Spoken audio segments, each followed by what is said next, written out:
It's like the way they made gearing right now. So yeah. Let me explain like gearing. The way you get gear right now is you don't have to interact with like dungeons basically, because what you do is I mean you can do dungeons and get the gear pieces and get crests at the same time, right? That's like good and all, but what you can instead do is just get the crests elsewhere like faster than dungeons. So let me actually let me show you here. So in the War Within, heroic gear, it got buffed from heroic dungeons, but it's still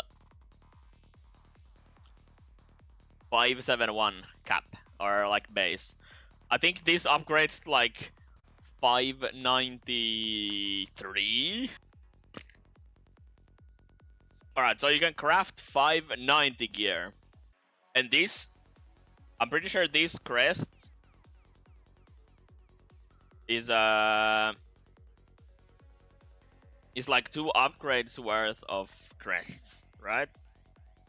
So if we go here, this is the wrong place.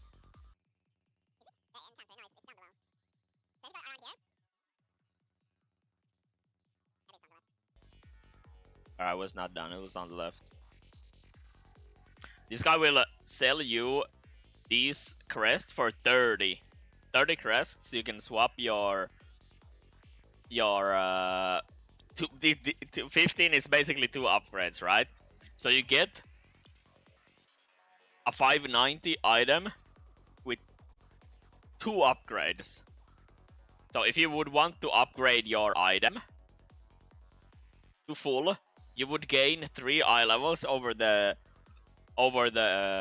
like crafted, but it costs double the amount of crests. So you're not gonna have 60 times 14 crests at the start of heroic week. It's like so much more efficient to just go and make your crafts from, or yeah, just make your crafts instead of actually getting gear.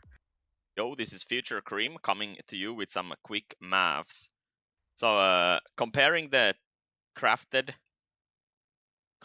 gear instead of dropping adventure gear and upgrading it, you would need basically double the amount of crests to do adventure gear.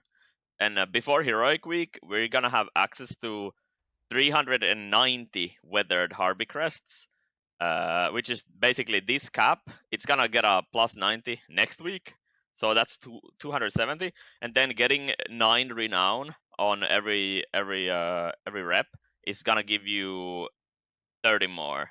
Getting 6 renown on every faction is or whatever it's called rep. That's gonna give you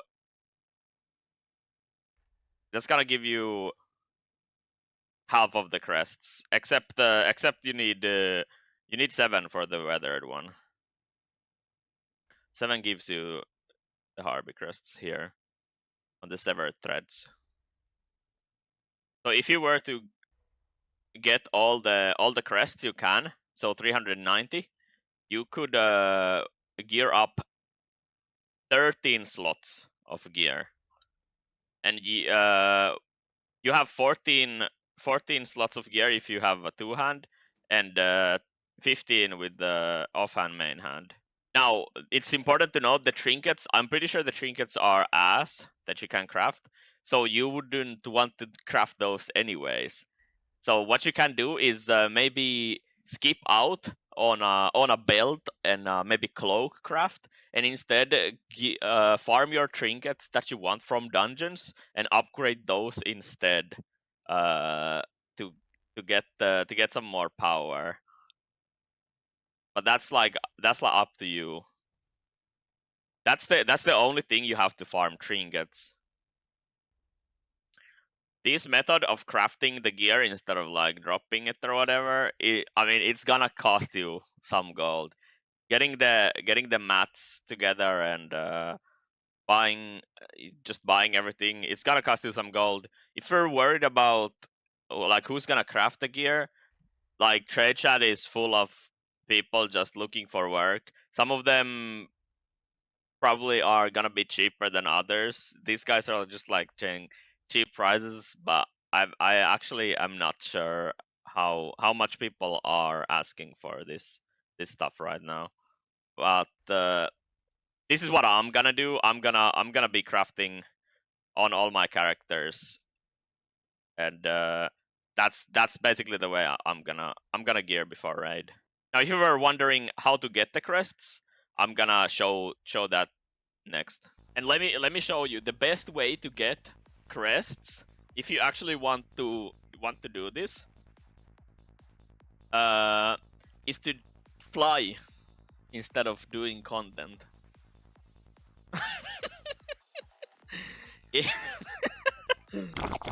So this zone changes every week. I'm pretty sure. I'm not 100% sure what determines this zone, but right now it's the Spiderland, and there's these balls of, I guess, Azerite or some shit. I don't know. When you fly through them, you get crests, right? So I got one crest from that. I think it depends on like the shard you're in or whatever, like where you can find these. But this is kind of like the dream surges in Dragonflight.